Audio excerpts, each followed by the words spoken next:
After these things, Jesus showed himself again to the disciples at the Sea of Tiberias, and in this way he showed himself.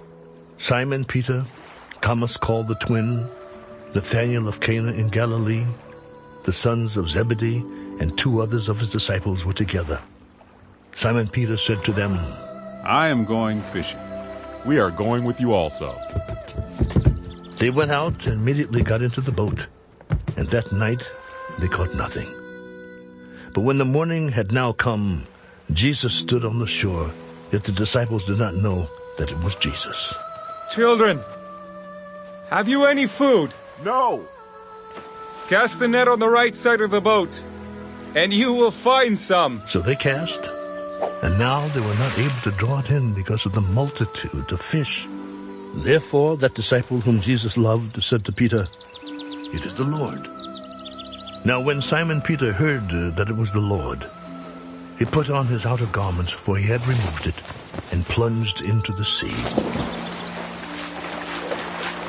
But the other disciples came in the little boat, for they were not far from land, but about 200 cubits, dragging the net with fish. Then, as soon as they had come to land, they saw a fire of coals there, and fish laid on it, and bread.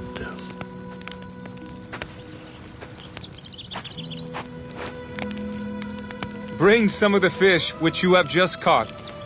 Simon Peter went up and dragged the net to land, full of large fish, 153.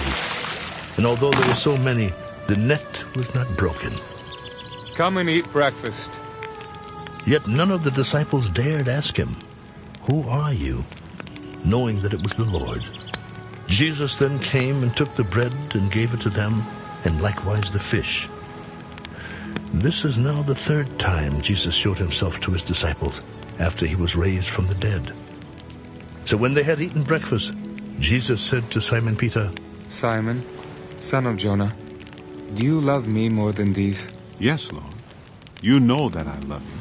Feed my lambs. He said to him again, a 2nd time, Simon, son of Jonah, do you love me? Yes, Lord. You know that I love you. Tend my sheep. He said to him the 3rd time, Simon, son of Jonah, do you love me? Peter was grieved because he said to him the 3rd time, Do you love me? Lord, you know all things. You know that I love you. Feed my sheep. Most assuredly, I say to you, when you were younger, you girded yourself and walked where you wished. But when you are old, you will stretch out your hands, and another will gird you and carry you where you do not wish. This he spoke, signifying by what death he would glorify God. And when he had spoken this, he said to him, Follow me.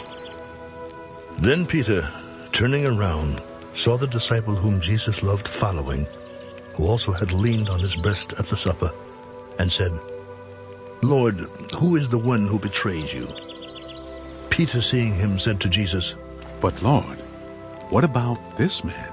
If I will that he remain till I come, what is that to you? You follow me.